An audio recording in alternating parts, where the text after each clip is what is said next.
Et ciao! Aujourd'hui, je vais m'occuper de finir les frettes. Donc, je vais les recouper, je vais les limer, je vais les polir. Et puis après, je vais régler les manches dans chaque corps de guitare. Alors, je coupe ça simplement avec une pince, mais en faisant bien attention de ne pas décoller les frettes du manche, parce que c'est tout le travail que j'ai fait qui serait foutu à la poubelle. Alors ici, ça devient serré.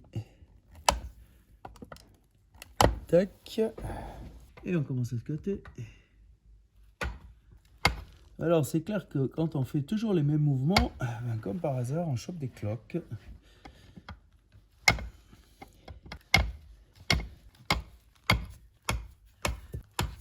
C'est assez tendre comme matériau parce que c'est du machelotte qui est facile à travailler et qui résonne surtout très bien. Voilà.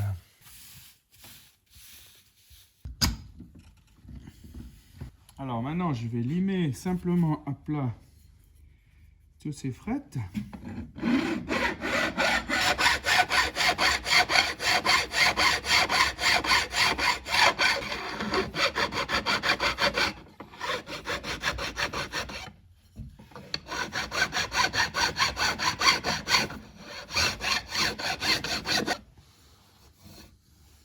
Ce qu'il y a de bien avec la lime, c'est que ça lime uniquement les frettes, mais le bois, il va pas trop se faire agresser. Parce que le bois, il est plus tendre.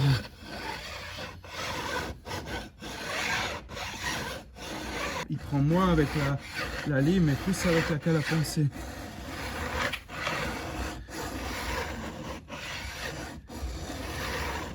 Et là, je lime vraiment jusqu'à ce que ça soit tout bien affleuré au manche.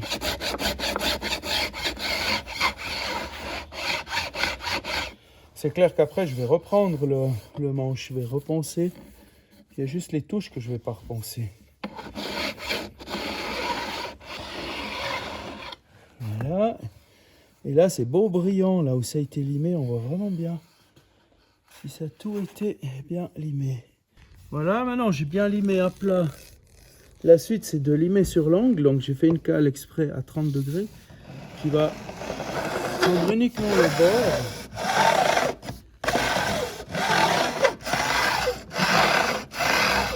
Et dès que la lime elle arrive sur le bois, je vais arrêter parce que je vais voir que ça fait une petite marque. Là, on commence à faire la marque ici. Ça veut dire que je suis au fond.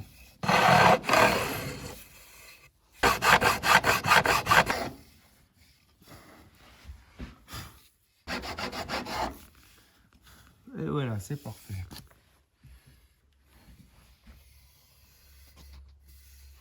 Et maintenant que j'ai fini ce côté, on change de sens. On reprend les mêmes et on recommence de l'autre côté. Alors, je vais faire un petit contrôle. Voir si c'est tout nickel. Avec la loupe. Ouais, c'est pas mal. Ok. Alors, le manche est prêt à être assemblé avec le corps. Je vais essayer de voir où il faut ajuster. Donc, ici, je dois lui donner une petite entrée là. J'ai un petit peu à retoucher de ce côté. L'autre côté, visiblement, ça a l'air bon. Et ça, c'est les derniers petits réglages avant de passer au laquage.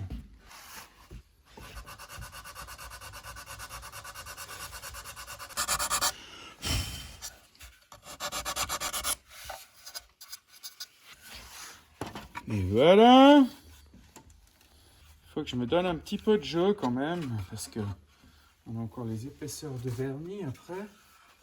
Et puis c'est important que tous les manches aillent sur tous les corps. Alors, il faut pour ça qu'il faut que j'ai un petit peu de jeu. Parce que comme c'est une Vario-Caster, il faut qu'on puisse varier les corps sur le manche. Peut-être encore un peu plus de ce côté.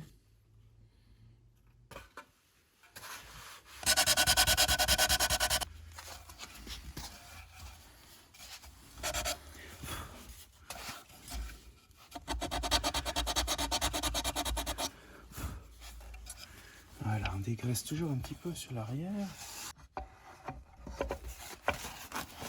Tac.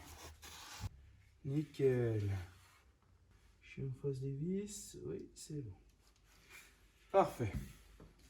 Alors, encore une petite chose que je dois faire. C'est faire les petits chanfreins entre le corps et puis le capot. Hop.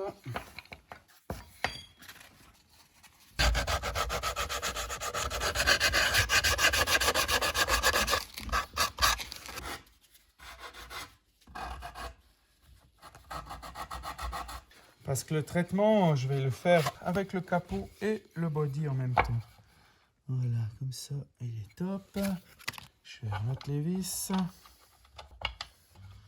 C'est du mélèze, hein, c'est un résineux. Il y a beaucoup d'épines qui peuvent sortir si c'est pas bien poncé.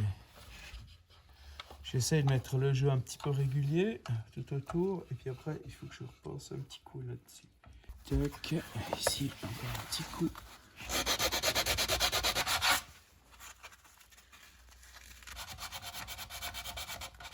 L'entrée du jack. Et voilà. Elle est prête à aller au laquage ou au traitement.